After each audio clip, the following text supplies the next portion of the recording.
Sa panahon ngayon na patuloy ang ginagawang reforma ng pamahalaan upang mapaganda ang ekonomiya, mabuti na rin para sa ating mga Pilipino na magkaroon ng pagbabago sa paraan ng paghawak ng ating pera o finances. At ito nga ang layunin ng Colayco Foundation, ang ma-promote ang financial wellness sa ating bansa. 10 taon na silang tumutulong sa mga Pinoy ng tamang paghawak ng pera at pagpasok sa isang investment. Pinangungunahan ito ng tinaguri ang financial guru na si Francisco Colayco. With his 40 years of experience sa iba't ibang business field, dito nahulma si FJC na maging isang successful entrepreneur, venture developer at author ng mga best-selling na libro patungkol sa finance.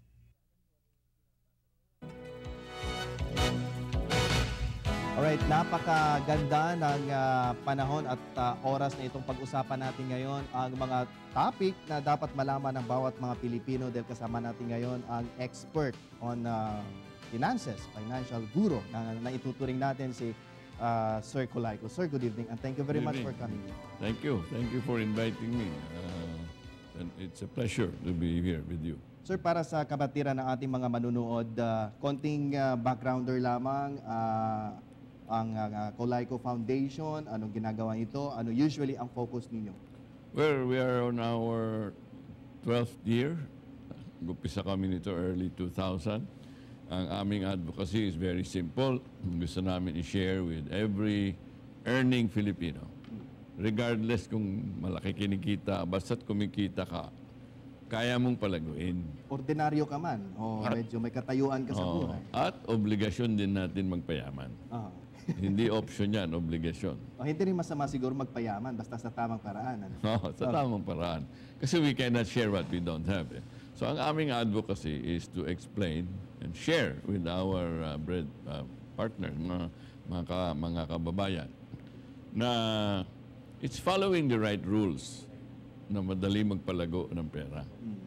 Kahit huwag natin babaliwalain yung piso. Dahil hindi ka pwede magkaroon ng 1 milyon kung wala kang piso.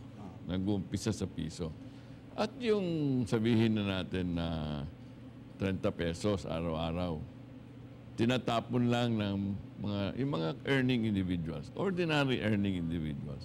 30 pesos tinatapon natin yan. Milyon-milyon yan pag-retire natin. Yun lang, kailangan alam natin saan mo ilalagak yung pera, how often, at saka kung paano mo palalaguin.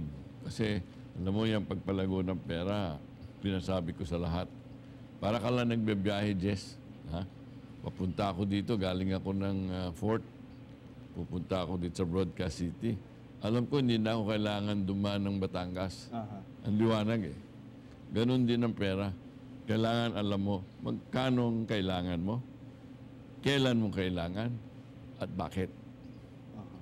Pag alam mo yung sagot sa tatlong tanong na yon, madali na yung paraan magpalago. Yun lang, marami sa atin, hindi ganun mag-isip. Now, dun sa foundation, usually you're giving seminars. Seminars, talks, yung tinatawag namin roadmap para mag-attend ka ng seminar namin. Paglabas mo, meron ka ng personal roadmap. Kung paano mo palalaguin yung pera mo. At ito ay napuntahan nyo na yung iba't ibang lugar sa bansa. Hindi lang dito. Sa Europe, sa Middle East, sa Japan, sa Korea. Nanggaling na kami dyan. Kasi marami tayong mga OFWs. OFWs yata usually yung target ninyo. Kasi pag may kinikita ang mga kababayan natin sa ibang bansa, hindi alam. Pinapadala lang sa pamilya pero ginagastos lamang. Kasi ang pagkadalasan sa atin, ang ating saloobin, yung ating mindset, yung pera kinikita para gastusin. Nakakalimutan natin na kailangan tayo magtabi para bilhin at pambayad ng ating kinabukasan. Yun yung savings. So yun yung long term. Long term, hindi lang puro gastos. Sir, umpisahan ko lang yung usapan natin. Pinaka-basic lamang. Kung ikaw isang ordinary, hindi tayo kailangan maglayo, Hindi tayo maging isang mayaman para mag-invest o para kumita. Pero bilang isang ordinaryong tao, paano yung pinakasimula, pinaka-basic lamang? Paano mag-save? Kumikita ka, paano mag-save, paano i-invest, paano palaguin ang pera? Well, umpisahan natin sa tamang mindset, sa loobin. Na kailangan babayaran mo sarili mo kung may sweldo ka. yung bayad mo sa sarili mo, yung tinatawag nating savings, yan ang palalaguin mo. Yung savings, kadamihan sa atin, pag tatanungin mo, meron ka bang savings? Ang sagot, ang pananaw nila, kumikita sila, gagastos sila, kung may matira, Yun ang savings. savings. Mali yun. Kasi dapat, yung savings, bago ka gumastos, bayaran mo na ang sarili mo. Top of the list ka. Yes. Number 1, bago magbayad ng kuryente, pangalan mo. Kasi yun ang pambili mo ng kinabukasan. Pero paano kaya yun, sir? Kasi pag sinabi mong may savings ka, pero marami ka namang hindi nababayaran. Kasi yun lagi ang kumukontra sa isip mo eh. Lifestyle yun eh. So doon napapasok kung paano mo Ang nangyayari sa atin, umiiral yung lifestyle agad. Yung ating wish list, yung ating luho, umiiral kaysa doon sa mas nasasagot na dapat natin. Ano ba talaga yung ang tamang antas ng pamumuhay para sa akin? Sir, maidiin ko lamang ang kahalagahan ng usapan natin ngayong gabi dahil napakarami nating mga Pilipino ay talagang gumagapang pagdating sa pera. Yes. So, kumikita ka, may isa kang trabaho, kumikita ka, pero kulang. Naghahanap ka pa ng ibang trabaho, kulang pa rin. So, siguro mas maigi na pag-usapan natin kasi at least may mga nanonood sa atin at malaman nila paano ba kailangan diskarte doon. Well, ang unang-una nga yung tanggapin mo yung kalagayan mo. Hindi mo pwedeng puwersahin yung hindi mo kaya. Doon ka malulubog sa utang. Kaya karamihan sa ating mga empleyado, dahil binibigyan ng credit card, tinatambak sa desk ang credit card araw-araw. Sa pananaw nila, may pera pa ako. Sa totoo, hindi mo pera yan eh. So, credit yan eh. Utang yan eh. So, pag gano'n ang pananaw mo, lulubog at lulubog ka. Maaring masiyahan mo 1 taon, 2 taon, pero aabutan ka niyan ng indulto. Pag yung lifestyle mo hindi tama, hindi swak doon sa kinikita mo, baka kung ano-ano pa ang gawin mo. So, kumikita ka, kailangan iawas mo na ang savings bago yung gastusin. Doon pagkasyahin mo. Pagkatapos, anong kailangan mong gawin sa savings mo ngayon? Yung savings, dapat regular. Dapat nilalagay mo yan sa isang, pinaglalagakan mo yan na sigurado ang kanyang paglago. At huwag ka kukupit pag lumalago. Bayaan mo siyang lumago. Kung tinatawag natin mag-compound. I keep saying it. And yung mga nakadinig na sa akin, magsawa na sinasabi ko, 30 pesos araw-araw. 1,000 yan, isang buwan. Pag yan napalago mo lang, sabihin mo ng 10% taon-taon. At yung 10% tinikita mo taon-taon, nilalagak mo rin. Hindi mo kinukuha. Pinaro-roll mo siya. Sabi nga nila, i-compound mo. 2.1 million yan in 30 years. In 360 months. Sa 30 pesos yan, 30 pesos a day. Tinatapon lang natin yun eh. Samantalang habang kumikita ka pa, yung pera mo lumalago. Kung marunong kang mag-invest, mag-attend ka ng mga seminar namin, nakikita mo ba hindi lang pala pwedeng 10%. Pwedeng palang 15% taon-taon. Pwede palang 20% taon-taon. Although walang guarantee. Sa posibilidad, yes. Yung isang mutual fund ngayon, 20 years in existence, ang average kita niya, higit kumulang 20% taon-taon. Can you imagine kung iniwan mo yung pera mo doon? In 20 years, 20% per year. Siguro kaakibat nung pag-save, alamin mo kung saan mo dapat i-invest yung yung pera. Yun ang aming papel sa foundation. Dahil yung pagyaman, yung pagpalago ng pera, hindi lang naman nakukuha sa sikap at tiyaga. Alam mo dapat yung tamang information. Saan mo ilalagak? Alam mo, Jess, yung pagpalago ng pera, hindi lang yung taas ng kita ang titignan mo eh. Dapat titignan mo ano yung peligro. Mga risk na sinasabi na. Lahat sa buhay may risko eh. So dapat tayo nakafocus sa peligro. Paano nating mabawasan o kung pwede tanggalin ang peligro. Ganyan din sa pera, doon ka magfo-focus. Ngayon, kung gusto mong mabawasan ang peligro, kailangan mahaba ang panahon nakataya yung pera mo. Pag mahabang panahon, bababa ang peligro.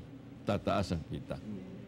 Kaya dapat, hanggang bata pa, sa ating mga taga-subaybay ngayon, hanggang bata pa, lalo na yung mga mimeng anak, umpisahan na magpalago. Kahit estudyante siguro, ano? Ay, lalo na. Imagine kung 20 years old ka. Eh ngayon, ang life expectancy ngayon, 79. 79 years old, bago ka, ang life expectancy ngayon. So you have 59 years. Kung mag-umpisa ka ng 20 years old, magpalago. Sir, mabilisan lamang ano pa. Yung tamang investment, ano ba dapat? Mutual fund? Well, ang tawag ko doon collective investing. Dahil kung maliit lang ang kapital mo, totoo lang, kahit meron kang 5,000 ilalagay, wala ka naman paglalagyan kung yun lang ang pera mo. Kaya dapat marunong kang bumakas. Yung pagbakas, yun ang tinatawag natin collective investing. Pwede mo ilagay sa mutual fund or yung produkto ng bangko na tinatawag UITF, Unit Investment Trust Fund, o produkto ng mga insurance companies, ako tawagin insurance-linked funds. Pare-pareho ang konsepto niyan. Pera natin pinagsasama-sama at minamanage ng isang dalubhasa. Hindi tayo dumidiskarte. So, kailangan ng utak dito. Kailangan may alam ka mismo. Ang alam mo lang, alam mo yung gusto mong tunguin. Yung mga eksperto na magpapalago para sa'yo. Kasi andyan kayo eh. Like Colaco Foundation, kayo yung nagdi-bridge ng gap na yon. Yes. Now, sir, pagdating, you have your investment, you have your earnings, retirement, ano dapat ang diskarte doon? Pag retire kasi usually, nauubos ang pera natin sa yung mga retirement benefits natin. Nauubos na pupunta sa wala. Ano dapat gawin ng mga ang problema sa nagre-retire, kababayan natin? nag-iisip lang mag-invest pag magre-retire na. Maikli na panahon. Sana nung hindi pa sila nagre-retire, pinagpaplanuhan na. Ganun pa man, kung hindi mo nagawa at kukuha ka ng magre-retire ka, you still have a good 10, 15, or 20 years. Dapat yung makukuha mong pera, wag mo ilalagak sa sasakyan agad. Iba luho agad eh. Expensive model ng kotse binibili dahil, wow, gusto ko naman. Di ba? Hindi lumalago yun, bumabawas yun. Yung iba naman bibili ng mga assets na hindi kumikita. Dahil siyempre, pent-up emotion yun eh. Tatrabaho ka, hindi mo nakuha. So dapat, kung ano man yung pension mo matatanggap, spread out mo yan na magkumita para masustain yung iyong lifestyle. Although pag retired ka na, ang lifestyle mo hindi na ganong kaluho. Malamang meron ka lang tinitirhan, siguro kailangan mo na lang konting pera for leisure, medical expenses, magtatabi ka, at a little luho pa minsan-minsan sa pagkain, sa bakasyon. Ganun. Ito bang strategy na dito mga basic na dinidiscuss nyo? Ito ba'y mahirap sundin o simple lamang? Simple lamang. Bibigyan lang sa isang table. For every million na kailangan mo in 10 years, 20 years, or 30 years, bibigyan kita ng mga options. Kung gusto mong walang masyadong peligro, 8% lang kikitain mo. Magkano kailangan ilagak mo for every million? Kung gusto mo naman konting aggressive, 12% ang tatargetin natin. Meron ding formula doon kung magkano ilalagak mo. Kung gusto mong tingin mo, marunong ako, lagay ko 15%, mahaba pa ang panahon ko. I can take a risk dahil mahaba ang panahon. Bibigyan din ka namin ng mga pwedeng paglagyan. Kasi lahat ng instrumentong yan, available to all of us. Just in case, usually, pag mayroon tayong emergency, is it right to pull out some amount from your savings? Yes, if it's an emergency. That's the whole purpose of savings. Pero kailangan mo balikan yun. Yes. Pero alam mo, yung emergency, fact of life. So, kaya dapat yung paglalagakan mo, yung may liquidity. Kung ilalagay mo sa lupa, bahay, hindi basta-basta mabibenta yan kung meron ka emergency. Nangyayari, mapipiyansa ka ibenta, palugi. Now, so pag sinabi nating investment, ano ang kailangan ba? Hindi lang isa, kailangan dalawa o tatlo? Located, hindi lahat sa isang bagay. Hindi lahat sa lupa, hindi lahat sa isang mutual fund, o hindi lahat sa negosyo. Ang kadalasan sa atin, yung pera, tinataya sa negosyo. Magre-retire na, magninegosyo pa.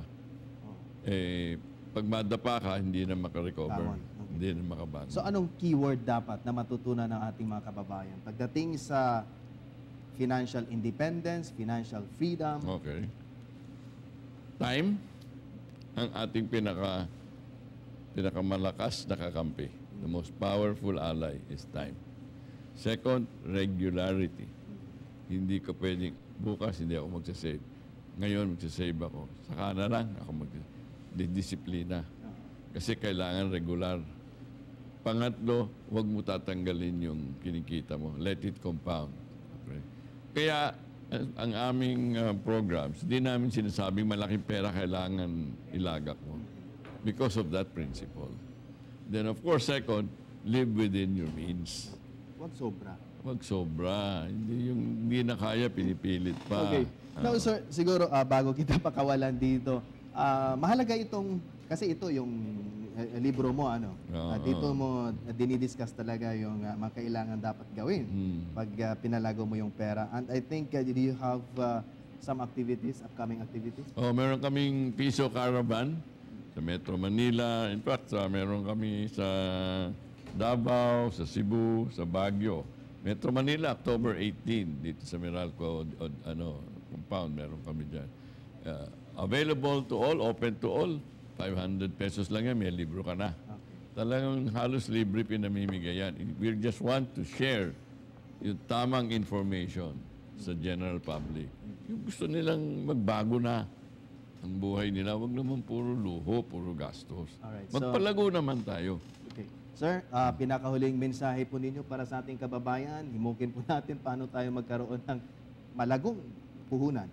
Well, pera. nag-uumpisa yan sa mindset na dapat meron tayong committed na tayo. We're determined, we're committed at disiplinang magtabi regularly. Kung kaya natin 20% ng ating kinikita, tinatabi, 80-20 rule ang susundin natin. Tabi lang ng tabi. At ilagay sa mga instrumentong like collective investing, like mutual funds. Kung marunong ka magnegosyo, ibang usapan yun. High risk yun. Hindi yan ang pinag-uusapan natin dito.